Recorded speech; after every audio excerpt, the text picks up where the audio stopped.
Reddit. What is the creepiest true event in recorded history with some significance? The story of Grigory Rasputin and the circumstances of his death. It goes roughly like this. Rasputin was a very large man standing 6'4", 1.93 meters, and was a sort of advisor to the royal Romanov family of Russia. He repeatedly healed their fragile hemophiliac son, or so it is reported. He never really belonged to any specific sect per se, but was said to be a holy man. Many rumored him to be an agent of the devil or some possessed being. Pictures of the dude are creepy. Anyway, among political strife and rumors that Rasputin was seeking more power, he was ordered to be killed. He was given a nice meal laced with enough poison to kill several men. After a while, with no reaction, they promptly shot him in the back. Rasputin fell, but regained his strength and attacked his assailants. He was shot again in the head and beaten vigorously. They then wrapped him up and threw him in the Niva River. Later it was discovered that Rasputin had attempted to claw out of the ice and finally drowned. This guy, rumored to have supernatural powers along being very large and creepy, survived thorough poisoning, shots to the back and head, beaten and thrown in the river, and finally drowned under the ice. I think I've mentioned this in a similar thread in the past, but I'm going to go with the Bath School disaster. It happened in Michigan in 1927, and to this day it's still the deadliest mass killing in an American school. The story starts with a 54-year-old farmer named Andrew Kehoe. Kehoe was by all accounts a frugal, some would say stingy, man, and even though he wasn't well liked by his neighbors, his reputation for thrift allowed him to be elected as treasurer of the Bath County School Board and for a brief time as the township's clerk as well. He lost a 1926 election for the clerk position, however, after running on a campaign that emphasized low property taxes, and at that point, he seems to have decided that he would perform an act of revenge against the citizens who had made it possible for the government to take away his hard-earned money. Starting that August, he gradually purchased several hundred pounds of both dynamite and a military surplus explosive called pyrotol, buying small quantities at numerous stores in the surrounding area in order to avoid suspicion. Under the guise of performing electrical work for the school district, he concealed these explosives inside the brick schoolhouse that held all of the district's children. His preparations were so involved that he entirely stopped working on his farm and paying his mortgage. That December, he also purchased a rifle. In May of 1927, Kehoe put his plan into action. He killed his wife, who was terminally ill with tuberculosis and had just been discharged from the hospital, and concealed her body inside a wheelbarrow in his farm's chicken coop, then surrounded it with all of his money and other earthly valuables in order that they could be destroyed together.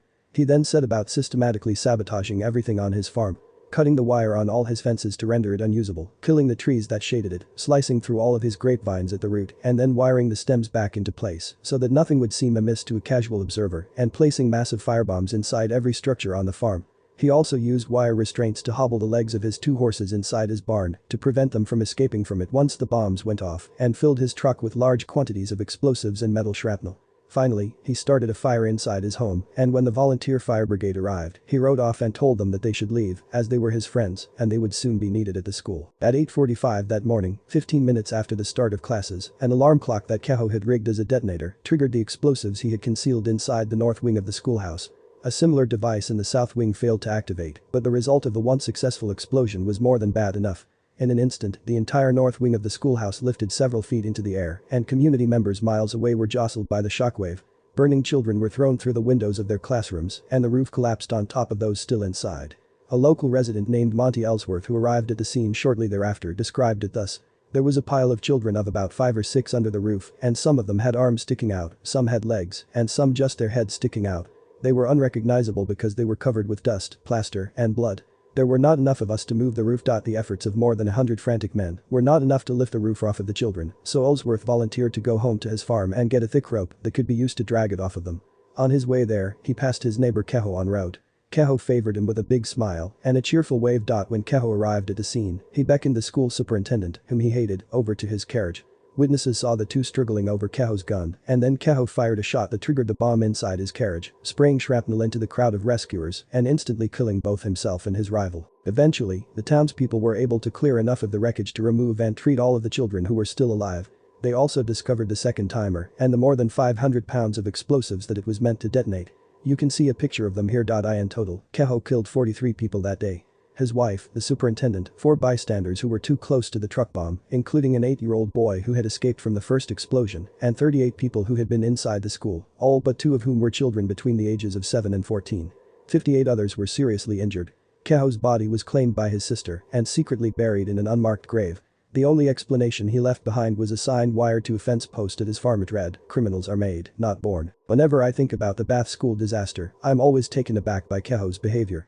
It's one thing to just snap in anger. Well, that's terrible. It's at least something you can understand on one level or another.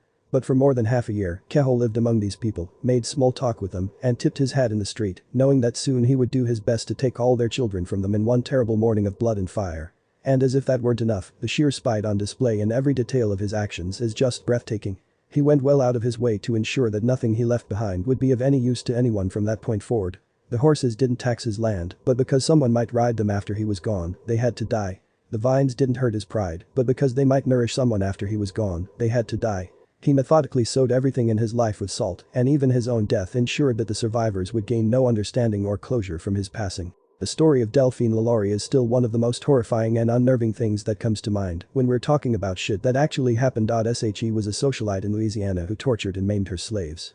One day a house fire was started by one of her slave cooks who she had chained to a stove. The slave later said she started the fire as a way to kill herself. When police entered the house following the fire, they found slaves who were maimed due to all kinds of fucked up experiments Lalaurie had been doing on them. People had their limbs removed and reattached and stuff like that. Reportedly, some of them even begged to be killed. As a psychology student, the ice pick lobotomy is something that makes me feel so sick. I won't go into how he developed his method, but it basically involved putting an ice pick under the patient's eyelid and then moving it backwards and forward to sever the prefrontal cortex in the frontal lobes of the brain. He then set up a van which he would travel round giving these lobotomies to. He performed it on thousands of sufferers, some including kids as young as 4. The twin sisters were inseparable and had speech impediments that made it difficult for people outside their immediate family to understand them. As a result, they mixed very little with other children and were ostracized at school. This proved traumatic for the twins, eventually causing their school administrators to dismiss them early each day so that they might avoid bullying. Their language became even more idiosyncratic at this time. Soon it was unintelligible to others. Girls had a long agreement that if one died, the other must begin to speak and live a normal life.